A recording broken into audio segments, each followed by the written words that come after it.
Good morning, class. So let's continue next topic of federalism with a strong central government. So it is generally accepted that the Indian Constitution has created a strong central government. हम आमतौर पर इस चीज़ को accept करते हैं कि Indian जो constitution है उसने एक बहुत ही मजबूत सेंट्रल गवर्नमेंट को क्रिएट किया है। तो India is a country of continental dimensions with immense diversities and social problem. हमें बहुत अच्छे से पता है कि जितना बड़ा हमारा इंडिया है उसमें बहुत सारी डाइवर्सिटीज़ हैं और बहुत सारी सोशल प्रॉब्लम्स भी आती हैं। जो हमारे कॉन्स्टिट्यूशंस फ्रेमर्स थे उनको ये बिलीव था that we required a federal constitution, कि हम लोगों को फेडरल कॉन्स्टिट्यूशन चाहिए दैट वुड एकोमोडेट डाइवर्सिटी, जो इस डाइवर्सिटीज़ के साथ एकोमोडेट कर सके। But they also wanted to create a strong centre to prevent disintegrations and bring about changes. लेकिन वो एक मजबूत सेंटर भी बनाना चाहते थे, ठीक है, ताकि लोगों को डिसइंटीग्रेट होने से रोका जा सके, बिखरने से रोका जा सके और सोशल और पॉलिटिकली काफ़ी चेंजेस उसमें लाए जा सकें। At the time of independence India was not just divided into British provinces but also had over 500 princely states। तो अगर हम बात करें इंडिया के इंडिपेंडेंट के टाइम पे, तो इंडिया, तो उस समय पर इंडिया केवल ब्रिटिशर्स प्रोविंशियल्स में ही डिवाइडेड नहीं था, बल्कि यहाँ पे 500 से ज़्यादा रियासतें थी, मतलब महाराजाओं का रूल था, ठीक है। तो अब इस बॉक्स में टीटी कर्मचारी ने कहा है कि अगर हम पूरे वर्ल्ड की बात करें तो वर्ल्ड में जो कॉन्स्टिट्यूशंस है वो धीरे धीरे सेंटर की तरफ झुकते हैं, क्योंकि जो सेंटर गवर्नमेंट की रिस्पॉन्सिबिलिटी है वो बहुत ज़्यादा बढ़ जाती हैं। इसीलिए जो कॉन्स्टिट्यूशंस हैं वो धीरे धीरे केंद्र की तरफ झुकना शुरू कर देते हैं, ठीक है। चलिए नेक्स्ट हम स्टार्ट करते हैं कि besides the concern for unity the makers also believe the socio economic problem needed a strong central government. They knew that poverty, inequality and illiteracy needed centrally planned solution। ठीक है, जो हमारे framers थे, constitutions framers थे, उन्हें क्या लगता था कि यहाँ पे पॉवर्टी, इलिटरेसी, इनइक्वालिटी जैसी जो प्रॉब्लम्स हैं उनके लिए एक सेंट्रली प्लान्ड सॉल्यूशन होना चाहिए, ठीक है। The very existence of a state is in the hands of the parliament. तो parliament has the power to create new states. Power, parliament के पास क्या होती है, पूरी पावर होती है स्टेट्स, नए स्टेट्स को क्रिएट करने की, मर्ज करने की, उनको रीनेम करने की, ठीक है, and even change boundaries also, और वो उसका बाउंड्रीज भी चेंज कर सकती है। तो emergency, during emergency the union government gets extraordinary power and can even make laws on state subject. जब इमरजेंसी लगी थी तो सेंट्रल पावर को एक स्पेशल राइट मिल गए थे। वो क्या था कि वो जो हमारे स्टेट्स के ऊपर जितने भी लॉ हैं वो बना सकती हैं, वो पूरा राइट हमारे इनको केंद्र सरकार को मिल गया था। जैसे आपको पता है कि सेंटर के और स्टेट के दोनों के अलग अलग होते हैं, लेकिन इमरजेंसी के टाइम पे सेंटर को स्टेट के लिए राइट बनाने का, लॉ बनाने का जो राइट था वो मिल गया था। नेक्स्ट है, even during normal circumstances the central government has very effective financial power. ठीक है, जो सेंट्रल है वो कंट्रोल कर सकती है major source of income like income tax को, जीएसटी को और कस्टम ड्यूटीज़ को। नेक्स्ट है, planning led to considerable centralisation of economic decision making. तो प्लानिंग कमीशन या नीति आयोग जो होता है help the centre in deciding where money and resources would go. तो जो प्लानिंग कमीशन है या नीति आयोग जिसे हम कहें, help the centre in deciding where money and resources would go. ठीक है, वो ये तय करने में हेल्प करती है कि जो रिसोर्सेज होंगे वो कहाँ पे खर्च होंगे।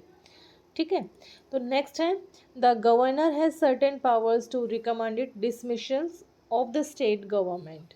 Governor who are appointed by the center can suggest removing a state government or dissolve its assembly। ठीक है।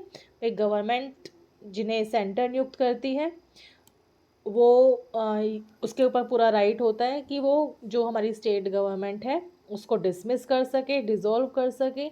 ठीक है। साथ ही साथ जो हमारी विधानसभा या ये कहें जो विधानसभा है उसको भंग करने की वो सिफारिश भी कर सकता है, उसे रिमूव करने की कोशिश कर सकता है और सिफारिश कर सकता है। नेक्स्ट है कि central government can legislate on state list with the Rajya Sabha approval.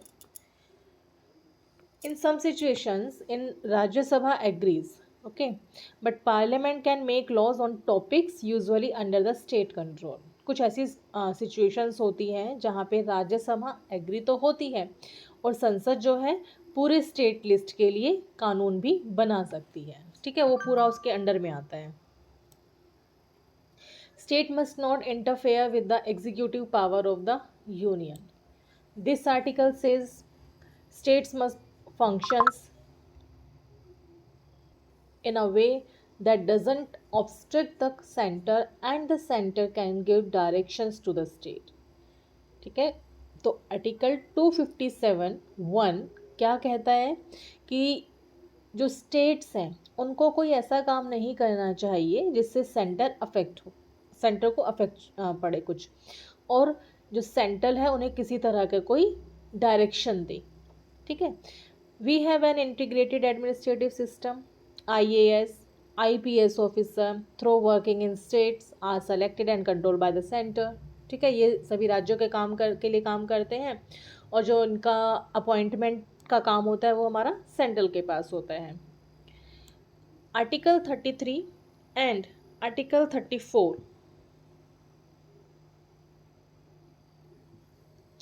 During martial law,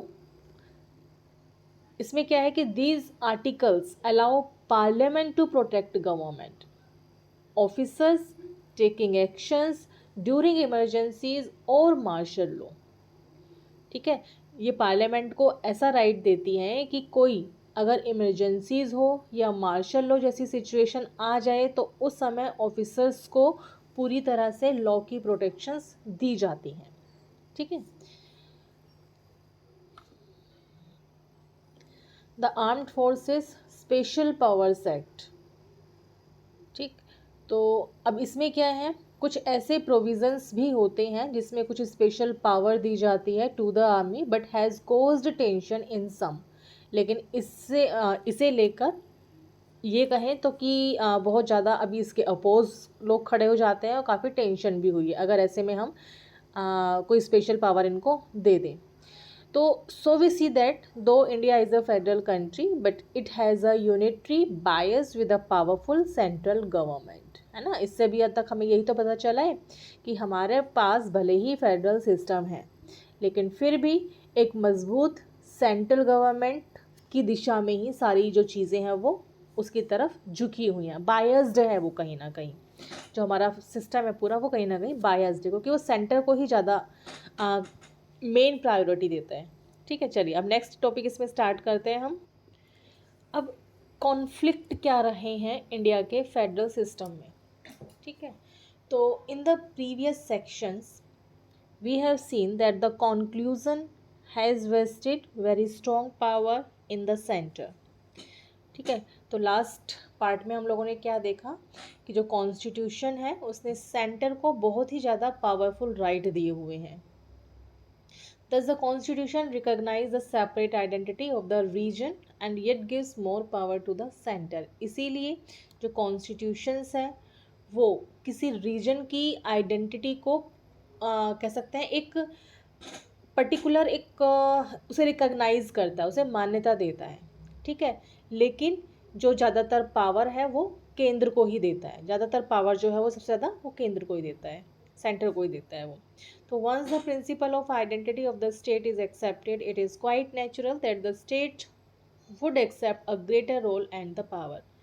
जब स्टेट की आइडेंटिटी को एक्सेप्ट कर लिया जाता है तो ये पॉसिबल है कि वो शासन के टाइम पे, रूल के टाइम पे ज़्यादा जो उसका रोल प्ले है वो ये कह सकते हैं कि भाई ग्रेटर रोल एंड पावर की वो एक्सपेक्ट करता है कि उसका जो रोल है वो ग्रेटर हो, उसको पावर ज़्यादा मिले।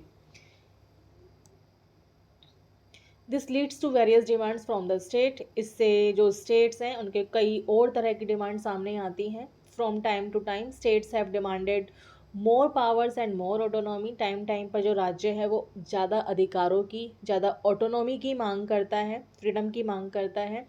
इससे क्या होता है, टेंशन्स और कॉन्फ्लिक्ट क्रिएट होते हैं। जो रिलेशंस हैं सेंटर और स्टेट्स के वो ख़राब होते हैं। ठीक है, जहाँ तक हम बात करते हैं सेंटर और स्टेट के बीच लीगल डिस्प्यूट्स की, तो लीगल डिस्प्यूट वाली बात भी आती है जिसे जुडिशरी रिजॉल्व करती है। ठीक है, लेकिन जो ऑटोनॉमी की डिमांड्स हैं वो पॉलिटिकली होती हैं। ठीक है, उन्हें बातचीत के थ्रू, नेगोशिएशन के थ्रू ही उन्हें सॉल्व करना पड़ता है। ठीक है, नेक्स्ट हमारा टॉपिक इसमें आता है सेंटर और state relations. Constitution is only a framework और अ स्केलेटन। वो सिर्फ एक ढांचा है। कॉन्स्टिट्यूशन की अगर हम बात करें तो क्या है, वो एक सिर्फ स्ट्रक्चर्स है। ठीक है, hence federalism in India has been influenced by the changing political process. इसीलिए जो इंडिया का फेडरलिज्म है, पॉलिटिकली प्रोसेस के जो चेंजेस है वो काफ़ी ज़्यादा उससे इन्फ्लुएंस्ड रहा है। In 1950s and early 1960s, the foundation of our federalism was led under the Nehru. उसकी जो नींव रखी गई थी वो किसके अंडर में रखी गई थी, पंडित नेहरू जी के अंडर में। ठीक है, ये जो टाइम था सेंटर और स्टेट दोनों में ही उस समय कांग्रेस का डोमिनेंस था। नए नए स्टेट्स के जो फॉर्मेशंस थी वो शुरू हो गई थी, और उस तरह के मैटर को छोड़कर जो सेंटर और स्टेट के जो रिलेशंस थे वो काफ़ी ज़्यादा नॉर्मल थे। अगर हम बात करें बाउंड्री के फॉर्मेशन की, अगर उसे हम अलग कर दें तो उनके रिलेशन बिल्कुल नॉर्मल थे। जो स्टेट्स थे वह hopeful of making progress with centre grants. भाई उनको ये उम्मीद थी कि भाई कहीं ना कहीं से उनको ग्रांट मिलेगा सेंटर से, राज्यों को ये उम्मीद थी। तो there was also optimism and about central socio economic policies.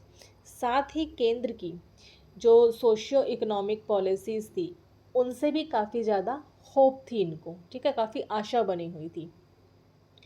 1960 के मिड में कांग्रेस का जो डोमिनेंस था वो कुछ कम हो गया था, डिक्लाइन होना शुरू हो गया था। जो अपोजिशंस पार्टीज थी अब came to power in many states, काफ़ी स्टेट्स में आ गई थी पावर में वो। तो इससे क्या रिजल्ट होता है, in demand for greater power and autonomy to the states. Greater power की इनकी डिमांड शुरू हो गई थी और स्टेट्स को ऑटोनॉमी की लेने की डिमांड स्टार्ट हो गई थी। Different parties at central and states caused frictions. अब इससे क्या होता है, फ्रिक्शंस हो जाता है, दोनों में टकराव हो जाता है। State government accuse the centre of unnecessary interference.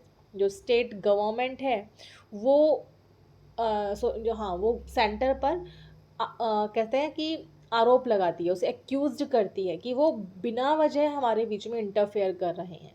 ठीक है, Congress too was uncomfortable dealing with the opposition led states. Congress party भी जो अपोजिशन स्टेट्स जहाँ पे अपोजिशन मतलब जिस स्टेट्स में अपोजिशन पार्टी थी उनके साथ काम करने पर उसे काफ़ी मतलब अनकंफर्टेबल फील हो रहा था। Congress too was uncomfortable dealing the opposition-led states. This led to a political discussion on federal autonomy. ठीक है, इससे क्या शुरू होता है, काफ़ी ज़्यादा डिबेट शुरू हो गई थी इस चीज़ को लेकर। Since 1990 Congress dominance ended, the collision politics begin. 1990 के बाद जो कांग्रेस का डोमिनेंस है वो ख़त्म हो गया था और कॉलिजन पार्टी की शुरुआत हो गई थी। States also saw a mix of national and regional parties coming to power. जो स्टेट्स हैं वो नेशनल और रीजनल जो पार्टीज़ हैं वहाँ पे गवर्नमेंट उनकी बननी शुरू हो गई थी।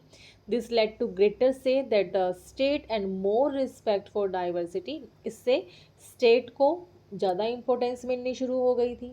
ठीक है, डाइवर्सिटी को ज़्यादा से ज़्यादा ऑनर किया जाने लगा, उसको रिस्पेक्ट किया जाने लगा था। एक और more mature federalism begin to take shape, है ना, एक और अधिक मैच्योर फेडरलिज्म जो था वो बनना शुरू हो गया था। So we see that India's federal system evolve from central dominance to a balanced cooperation. तो हमने क्या देखा इसमें कि जो भारत की इंडिया की जो फेडरल सिस्टम है उसने सेंट्रल के डोमिनेंस से बैलेंस करके कहीं ना कहीं कोऑपरेशन के दिशा में अपने आप को डेवलप किया है। ठीक है, तो अब नेक्स्ट इसमें टॉपिक हमारा आता है डिमांड्स फॉर ऑटोनॉमी, जो हम नेक्स्ट वीडियो में देखेंगे।